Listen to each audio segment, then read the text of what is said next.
Pemirsa, Kepala Badan Meteorologi, Klimatologi, dan Geofisika BMKG Dwi Korita Karnawati memprediksi cuaca saat pergantian tahun di Indonesia akan lebih kondusif. Ya, meski begitu, Dwi Korita tetap menghimbau masyarakat untuk terus memantau informasi soal perkembangan cuaca. BMKG memastikan bahwa cuaca pada malam pergantian tahun insya Allah akan lebih kondusif.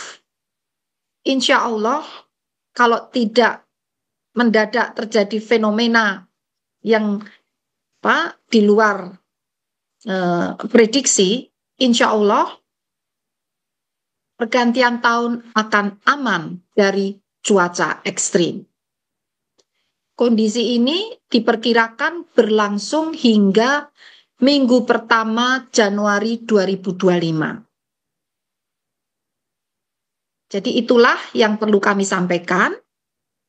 Namun demikian, sekali lagi, cuaca saat ini semakin kompleks dan semakin tidak pasti, terutama sebagai salah satu dampak dari perubahan iklim, tidak hanya di Indonesia, di berbagai belahan dunia juga mengalami kompleksitas dan ketidakpastian.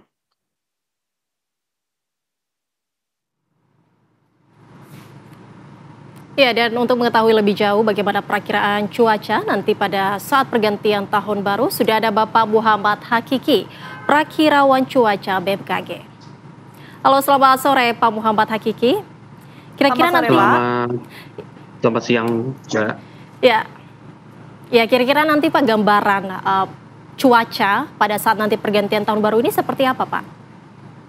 Ya, untuk cuaca di malam tahun baru di tanggal 31 di wilayah Indonesia memang cukup beragam ya, Mbak ya. Cenderung memang sebagian besar akan berawan.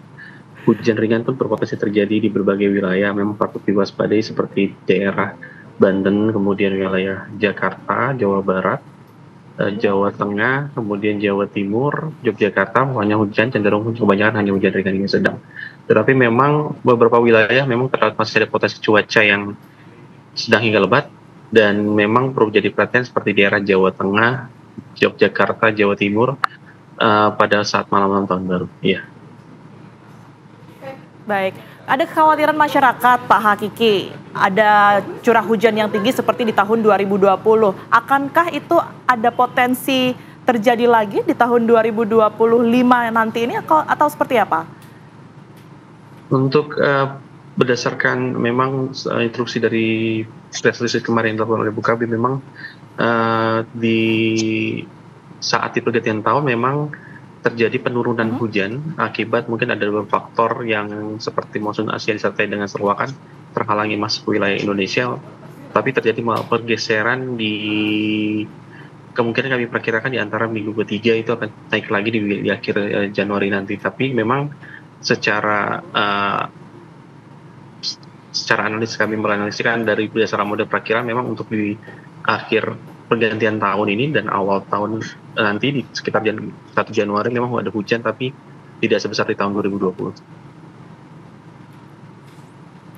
Ya, Pak Hakiki, kalau untuk Jakarta sendiri ini gimana nih Pak? Kalau kita lihat sekarang nih, ini cuacanya agak berubah-berubah, kadang juga hujan, kadang nanti tiba-tiba mendung, kering juga iya. Kira-kira nanti kalau malam pergantian tahun baru seperti apa Pak untuk wilayah Jakarta?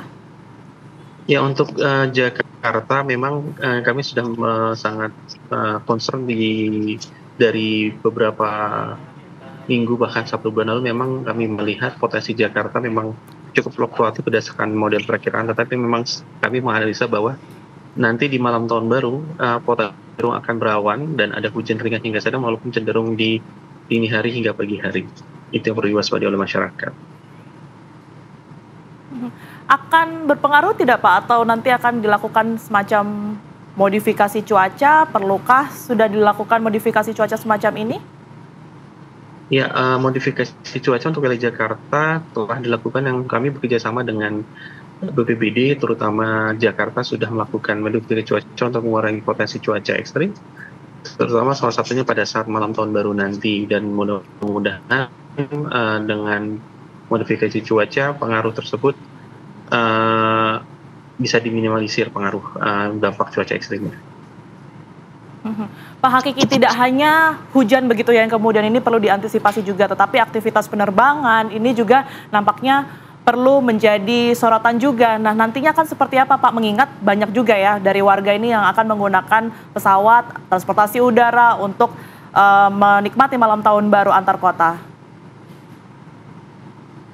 Iya, memang bagi Anda yang ingin melakukan perjalanan menggunakan moda transportasi udara, udah jadi perhatian memang ada beberapa lokasi jika penerbangan, seperti kalau kami pantau daerah-daerah seperti Jawa Tengah, kemudian Jawa Timur, Bali, NTB, NTT, memang untuk di pergantian malam tahun baru perlu jadi perhatian, ada potensinya hujan sedang hingga lebat.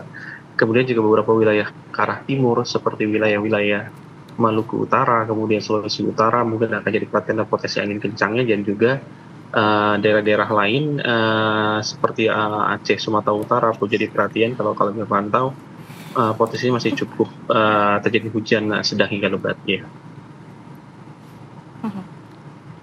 Ya, Pak Hakiki, kalau begitu ada titik-titik tertentu yang menjadi perhatian mungkin atau daerah tertentu yang mungkin cuacanya perlu jadi perhatian bagi masyarakat yang ingin liburan keluar kota? Ya, ada beberapa daerah yang perlu jadi perhatian jika Anda ingin berpergian keluar kota.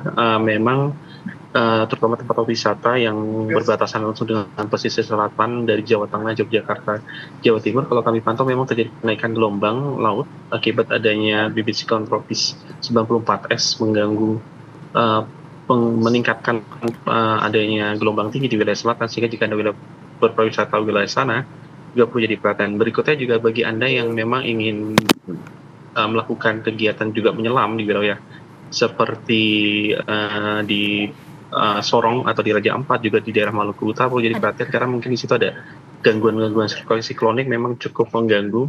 Pertama adanya potensi angin kencang, hujan sedang hingga lebat walaupun ada beberapa saat, dan juga yang terakhir adalah kenaikan tinggi gelombang ya. Untuk ancaman gelombang tinggi atau mungkin longsor ini seperti apa Pak? Mungkin bisa dibacakan juga pemetaannya? Ya, potensi gelombang perlu jadi perhatian bagi teman-teman yang melakukan kegiatan, khususnya terutama memang di wilayah laut seperti melakukan pelayaran ataupun adanya snorkeling ataupun diving. Memang wilayah tertentu perlu jadi perhatian seperti memang barat daya Sumatera, pesisir barat dari Bengkulu, lautnya cukup tinggi antara 1 hingga 1,5 meter, kemudian di selatan Jawa di antara 1,5 hingga 2,5 meter. Dan saat ini memang di perairan Laut Jawa kalau kita lihat memang potensi akan naik, di mana saat ini juga awan-awan sudah cukup banyak relatif di Laut Jawa, jadi Laut Jawa bagian barat jika ada Kepulauan Seribu, kemudian dengan titik gelombang antara 1 hingga 1,2,5 ataupun 1,5 meter. Juga untuk wilayah timur seperti wilayah Samudra Pasifik yang saya bilang tadi dekat-dekat dengan Raja Ampat akan cukup naik potensinya, terutama untuk gelombangnya masih kisaran bisa mencapai antara 1,5 hingga 2,5 meter ini, Pak. Baik, terima kasih Pak Hakiki atas informasinya. Kita harapkan apa yang sudah dijelaskan barusan ini menjadi acuan ya bagi warga yang nantinya akan menikmati pergantian tahun 2025. Betul. Sekali lagi terima kasih, sehat selalu Pak Hakiki. Terima kasih Pak Hakiki.